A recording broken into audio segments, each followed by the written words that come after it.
Praise the Lord. இன்றைய நாளிலும் கூட ஆண்டவர் நம்மளோடு இடைபடுகிற வார்த்தை லூக்கா 22 31 32 வசனங்கள். பின்னும் கர்த்தர், சீமோனே சீமோனே, இதோ கோதுமையை சுளகினால் புடைக்கிறது போல சாத்தான் உங்களை புடைக்கிறதற்கு உத்தரவு கேட்டுக்கொண்டான். நானோ உன் விசுவாசம் ஒளிந்து போகாதபடிக்கு உனக்காக வேண்டிக் கொண்டேன். நீ குணப்பட்ட பின்பு உன் சகோதரரை ஸ்திரப்படுத்து என்றார். ஆமேன். அன்பான தேவனுடைய பிள்ளைகளே, பாருங்கள் எப்படிப்பட்ட ஒரு வசனம் என்று. நம்ம ஆண்டோடைய பிள்ளைகளாக இருக்கும் பொழுது நமக்கு ஏன் இவ்வளோ பாடு வருது, இவ்வளோ சோதனை வருது, நான் மட்டும் ஏன் இவ்வளோ கஷ்டப்படுறேன், எனக்கு மட்டும் ஏன் இந்த பிரச்சனை, எனக்கு மட்டும் ஏன் இந்த பாடுன்னு சொல்லி தினமும் நம்ம இந்த கேள்வியை கேட்டுக்கொண்டு இருக்கிறோம். வசனம் தெளிவாய் சொல்லுகிறது. பாருங்களேன், பிசாசு கோதுமையை சுளகினால் புடைக்கிறது போல புடைக்கிறதற்கு உத்தரவு வாங்கி கொண்டானாம். ஆண்டவரிடத்தில் பிசாசு போய் இந்த பிள்ளைய, இந்த பையனை, இந்த மனுஷிய நான் கோதுமையை புடைக்கிற மாதிரி புடைக்க போகிறேன்னு சொல்லி உத்தரவு வாங்கி கொண்டானாம். அப்படின்னா கொஞ்சம் யோசிச்சு பாருங்கள். கோதுமையை சுளைகளை புடைக்கிறதுனா இப்போ அந்த மாதிரி வேலைகளை நம்ம செய்கிறதில்ல. ஆனால் முன்னாடி காலத்துலலாம் பாட்டிமாரெலாம் செய்வாங்க இல்லையா, சுளைகளை புடைக்கும் பொழுது அந்த கோதுமை என்ன செய்யும், கீழே பொத்துன்னு விழும். அடுத்து அவங்க அதை அசைக்கும் போது அது நல்ல ஹைட்டுக்கு மேலே போகும், திருப்பி கீழே விழும், திருப்பி மேலே போகும், திருப்பி கீழே விழும். ஒரு நிலையில் இருக்க விட மாட்டாங்க. அந்த சுலகை போட்டு நல்லா குலுக்குவாங்க, தூக்கி போடுவாங்க. அந்த கோதுமை மணியானது ஒரு இடத்துல பேசாமல் இருக்க முடியுமா? முடியாது. சந்தோஷமாக அது வேலையை பார்க்க முடியுமா? பார்க்க முடியாது. ஒரே குலுக்கல், ஒரே மேலே தூக்கி போடுறது, கீழே விழுறதுன்னு சொல்லி அதோட பாடு எப்படி இருக்கும்? பயங்கரமாக இருக்கும். ஆனால் அந்த கோதுமையில் அந்த சுளையினால் புடைக்கப்படும் பொழுது பதரெல்லாம் வெளியே போன பிறகு இந்த பிரச்சனைகள் முடிந்ததுக்கு அப்புறமேட்டு நல்ல கோதுமை மணிகளை எடுத்து என்ன செய்வாங்க, பயன்படுத்துறதுக்காக எடுத்து வைப்பாங்க.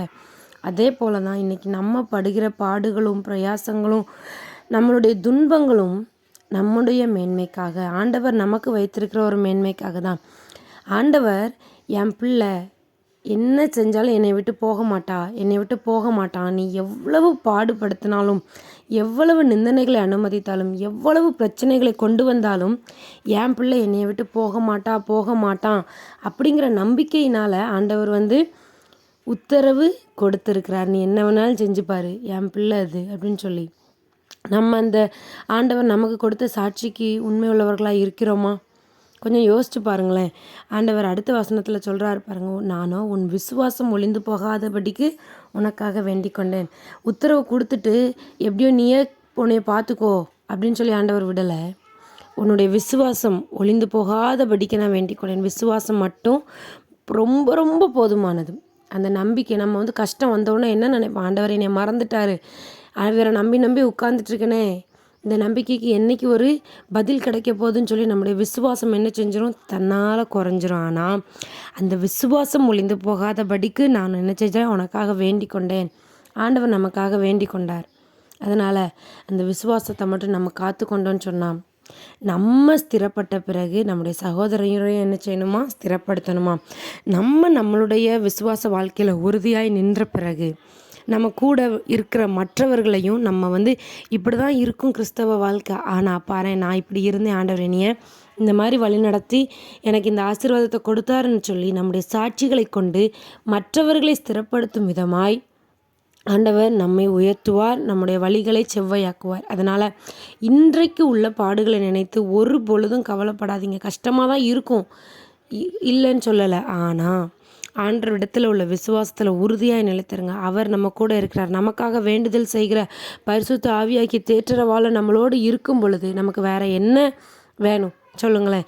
உங்களுக்காகவும் எனக்காகவும் பரிந்து பேசுகிற ஒருவர் நம்மளோடவே கூட இருக்கிறார். அதனால் அந்த விசுவாசத்தை மனதில் உறுதியாய் கொண்டு ஆண்டுடைய சமூகத்தில் காத்து நில்லுங்க. எந்த பாடுகளும் பிரச்சனைகளும் நம்மை ஒன்றும் செய்யாது. ஏனென்றால் பரிசுத்த ஆவியானவர் நம்மளோடு கூட இருக்கிறார். நம்மை ஏற்ற காலம் வரும்போது உயர்த்தி ஆசீர்வதிப்பார். அந்த நாளுக்காக முழுமையுமாய் உங்களை அர்ப்பணித்து ஆண்டவருடைய சமூகத்தில் ஒப்பு கொடுத்து காத்து நில்லுங்கள். கர்த்தர் ஏற்ற காலம் வரும்பொழுது உங்களை நீங்கள் எதிர்பார்க்காத விதத்தில் உயர்த்தி அழகு பார்ப்பார். God bless you.